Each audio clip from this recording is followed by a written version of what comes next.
Quem que autorizava o Queiroz a entrar na sua casa?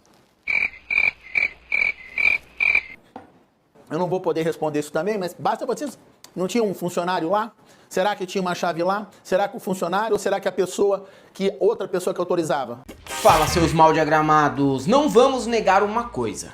Enquanto jornalistas, estamos adorando todas as histórias que envolvem o advogado Fred Wassef, que representa ninguém menos que o excrementíssimo presidente da República, Jair Bolsonaro, e o filho dele, Flávio, senador pelo Rio de Janeiro. É muita coisa estranha, escalafobética e inesperada dentro da narrativa desse advogado. O cara tinha um altar pro Scarface com um adesivo do AI-5 na casa dele. Também diz que pega o carro e vai supervisionar obras superfaturadas nas madrugadas aqui em São Paulo. Talvez ali na Indianópolis e também no Jockey. Ele também tem uma esposa, ou uma ex-esposa, a gente não sabe ao certo, porque ele sempre tá na casa dela, né? Diz ele que não tem mais nenhum vínculo com os negócios da sua ex-mulher. Mas essa ex-mulher é envolvida em várias falcatruas governamentais em nível federal há muito tempo. A parada é tão estranha que essa mulher até vendeu uma Land Rover pro Bolsonaro em 2015 pela bagatela de 50 mil reais, que você não compra nenhum Prisma da GM Zero com esse valor hoje em dia. Em 2015 também não, imagina uma Land Rover, né? Mas é isso, né? O pessoal é pechincheiro, às vezes as pessoas conseguem fazer negócios melhores para os amigos, não estamos aqui para julgar ninguém. E além do Queiroz, o que mais esse Fred Wassef está escondendo? Será que ele é um enviado secreto do PT para fazer com que a imagem do Bolsonaro desmorone na política? Será que ele esconde que foi o ator que interpretou Pedro Escamoso nas novelas mexicanas? Será que ele esconde ali também o menino do Acre no sítio? Será que ele esconde também o Tupac, rapper que, pela minha visão, deve estar vivo, né? Lança música todo dia, todo ano e toda hora tem disco novo do cara. Bom, se ele faz qualquer uma dessas coisas, não seria nenhuma surpresa. Afinal de contas, o cara conseguiu ficar um ano escondendo o Queiroz num sítio em que o nosso amigo miliciano, parça do Flávio, tava ali fazendo churrasco, assando peixe, tomando cerveja, realizando live e ainda viajando pro Rio de Janeiro para conseguir ver o filho jogar futebol. É um cara muito habilidoso, não é verdade?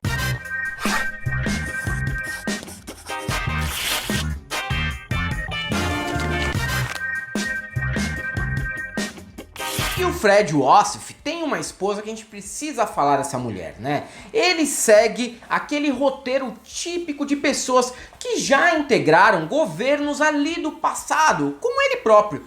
Ele tem uma esposa que está à frente dos negócios da família, negócios esses que só são feitos praticamente com contratos em nível federal com o nosso governo. A gente não pode esquecer que outros figurões que agora estão esquecidos também obtiveram muitas facilidades com esse tipo de negócio. Não podemos esquecer de Eduardo Cunha, Sérgio Cabral, Garotinho, Celso Pitta. Tem tanta gente que envolveu a mulher nos próprios negócios que eu chego a cogitar que a direita realmente é pró-família, né? Eles são muito favoráveis às famílias e nunca deixam as mulheres de fora das sociedades. A mulher do Wassef, por exemplo, a Cristina Bonner, tem vários contratos com o governo há muito tempo, desde a época da Dilma, passando pelo Temer e agora no governo Bolsonaro.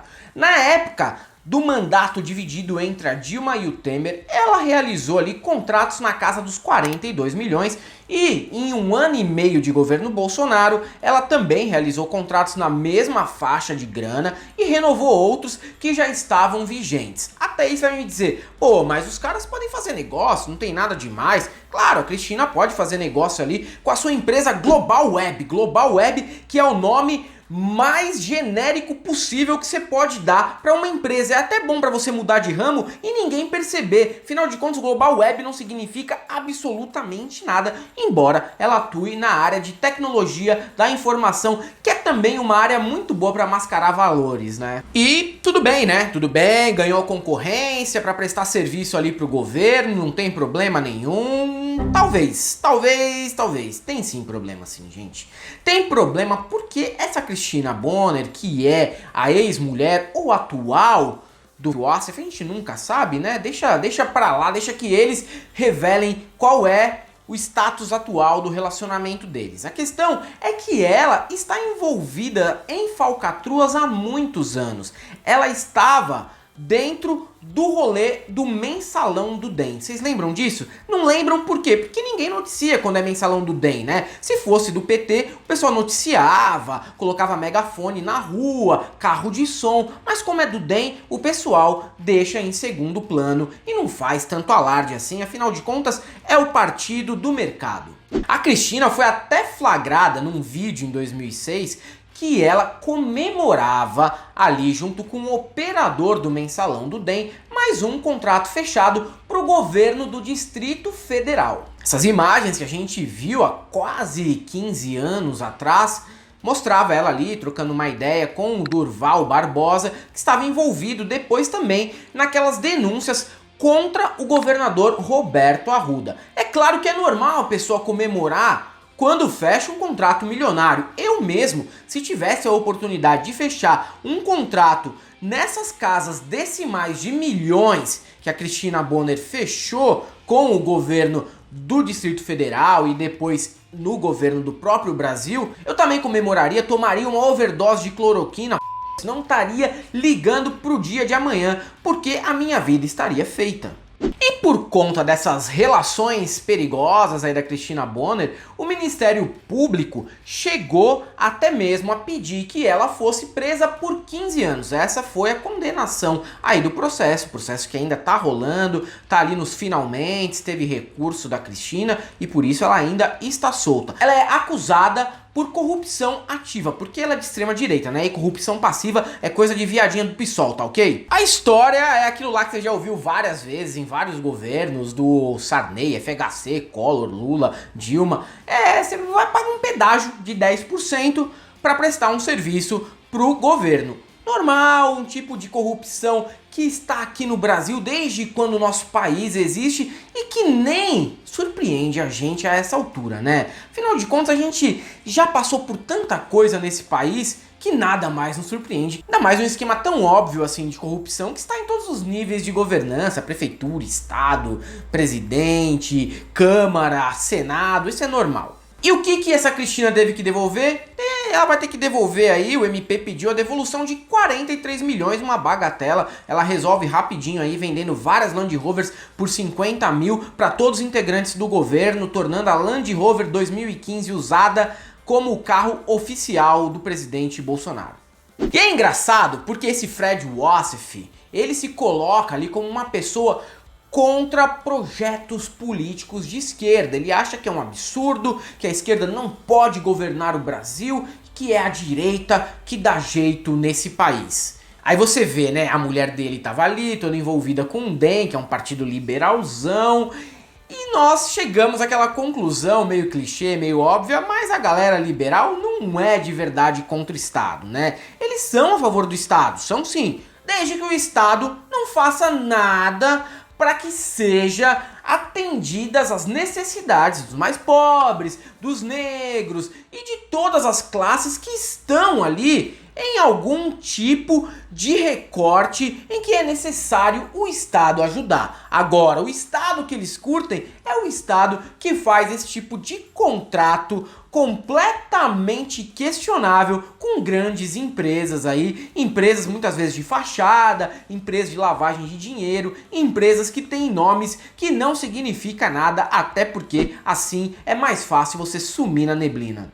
E o Wassef continua morando na casa da mulher sempre que está em Brasília. Isso significa, desde o início de 2019, que ele está lá, pelo menos quase todos os dias da semana, embora o escritório de advocacia dele seja aqui em São Paulo. Isso porque ele se tornou ali um conselheiro do nosso presidente. Mais um, né? Já não bastasse Hélio Negão, Marco Feliciano de vez em quando, o Bebiano, que Deus o tenha, também o Ossef é mais um conselheiro do governo Jair Bolsonaro. Um conselheiro informal, porque ele não tem cargo nenhum no governo, mas está quase todos os dias lá no palácio ou na casa do presidente. Essa história do Fred, ela é cheia de coincidências bizarras, né? O Fred, por exemplo, foi advogado, sabe de quem? Do Adriano da Nóbrega, que morreu no início desse ano e era um miliciano ali que tinha alguns vínculos também com a família do Jair Bolsonaro. Que coisa estranha, né, essas coincidências. Eu começo a acreditar naquela teoria conspiratória da direita e dos grupos de zap do Deep Brasil de que, de fato, o PT colocou um infiltrado para fazer com que o governo Bolsonaro se afundasse, né? Porque não é possível, é muita coincidência. E o Lula? E nesse governo a gente tem de tudo um pouco. Tem gente envolvida em lavagem de dinheiro, gente sendo ali denunciada por pirâmide financeira, gente que pega ali e monta a loja da Copenhague que só recebe pagamento em dinheiro em espécie. Tem também gabinete do ódio, filho que namora primo, primo que só é primo de um dos irmãos, temos de tudo. E por que a gente não teria também um advogado que foi até acusado de estar envolvido naquele caso espantoso e tristíssimo das mortes de crianças lá em Guaratuba, no Paraná? Ele foi investigado nos anos 90, no fim das contas não foi considerado culpado, mas é muito esquisito, né, que todas as histórias, os envolvidos no governo Bolsonaro, tem alguma coisa ali de estranha, né? Que dirá Flor Delis, grande amiga da Michelle, que está aí sendo investigada por ser uma das grandes autoras de bacanais e surubas lá no Rio de Janeiro. E se o Ossef não for condenado por nada do que é investigado e do que será investigado logo mais no futuro, numa coisa ele tem responsabilidade e deveria ser culpado, que é na eleição do Jair Bolsonaro. Como ele é muito falastrão e segue aquela linha de advogado, Não sei, não sou advogado dele. típico de filme seriado de máfia norte-americana, ele acaba falando demais, né? Ele já falou, por exemplo, que foi o grande incentivador da candidatura do presidente desde 2014. Então, isso significa que ele é corresponsável por crimes de responsabilidade e por esse governo, que é, sim, muito criminoso. O que é estranho nessa história toda é que, mesmo sendo uma espécie de ministro informal, mesmo sendo uma espécie de consultor do presidente da República, até a semana passada, quando Queiroz foi descoberto num sítio que ele mantinha em Atibaia, ninguém sabia quem era esse Ossef, ou não citava o cara como deveria ser citado. Ele aparecia em gravações do governo, apareceu também ali na posse do novo ministro das Comunicações, Fábio Faria, e ninguém sabia da existência de um cara que praticamente vivia colado e nas sombras do Bolsonaro. Ele mesmo já deu entrevista falando: eu sei de tudo que acontece no dia a dia da família, eu conheço todos os trâmites que rolam ali dentro. E isso pode ser até uma das coisas que deve levar aí à ruína do Fred. Por quê? Porque o Fred já está sendo acusado de várias outras coisas um pouquinho ali perigosas, né? Ele tem ligações perigosas, por exemplo, com aquela história de que o colunista Lauro Jardim do O Globo seria sequestrado. Alguém dentro do governo teria vontade de sequestrar o Lauro Jardim. E sabe quem é a pessoa? Sim, é o Fred Ossef. Segundo a Thaís Oyama, em entrevista para a CNN, ele teria ali feito essa ameaça, né? Mas eu não sei por que ele não cumpriu, talvez porque o lugar que ele levaria o Lauro Jardim já estava ocupado com o Queiroz. E não dá para saber também, né, em relações a esse governo, que sempre tem um ar de broderagem no ar, o que ele faria ao sequestrar o Lauro Jardim. A gente nunca sabe se ele levaria para Atibaia para tirar umas unhas ou para tirar a cueca do cara. O problema desse governo é que é um governo feito cheio de valentões que são covardes ao mesmo tempo. É o famoso cara que bate e sai correndo, que você já deve ter visto ali em algum recreio na época que você estava na escola. Então, o Fred Wassef pode estar num momento ali de tristeza e desespero. Algumas matérias que saíram nos últimos dias dizem que o Fred está chorando, está desesperado, está muito triste e não sabe o que vai acontecer com ele.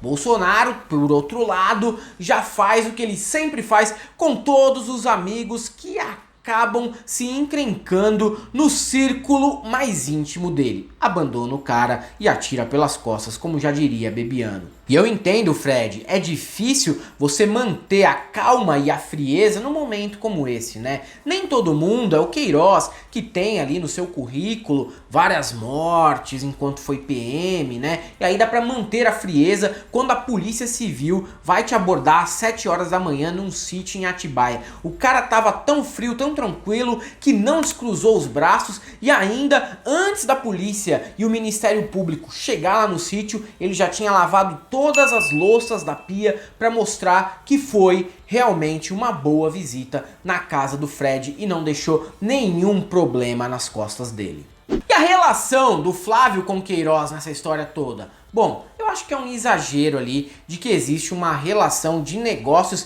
inescrupulosos entre os dois. A verdade é que a relação tem mais perfil de ser uma relação fetichista. Existe um fetiche por aí chamado Fin Domination, que você domina alguém pelo seu poder financeiro. Então, é por isso que o Queiroz, que é um vendedor de carro muito bem sucedido, pagava as contas do Flavinho para manter o fetiche do qual ele é seguidor. Isso acontece muito. Procura aí no Facebook os grupos chamados Escravos da Recarga. É um monte de tiozão que paga crédito no celular para as novinhas em troca de fotos ou de um olá no WhatsApp. Deve ser mais ou menos a relação que o Flávio e o Queiroz têm. Nós é que somos maldosos e vemos corrupção em absolutamente tudo do governo Bolsonaro, né?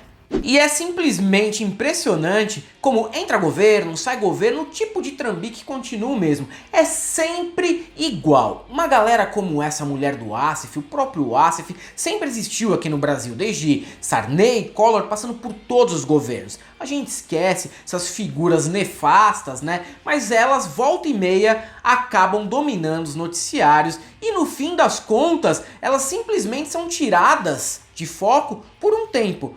Porque você pode ver que a própria empresa da mulher do Wassef continuou fazendo ali vários negócios com o governo federal, mesmo depois de ter caído em um esquema de corrupção no mensalão do DEM e no governo do Distrito Federal. E é isso aí, galera. Para quem curte o nosso canal, nós temos aqui o nosso Apoia-se, também temos nosso Seja Membro e nossa conta jurídica. E também quem quer seguir a gente fora do YouTube, temos Instagram, temos Twitter e Facebook. E para todo mundo aí que acredita na inocência do governo Bolsonaro e acha que o Wassef é tipo uma figura que foi plantada pelo PT para desgastar o Bolsonaro, só temos uma coisa para te dizer: não passarão.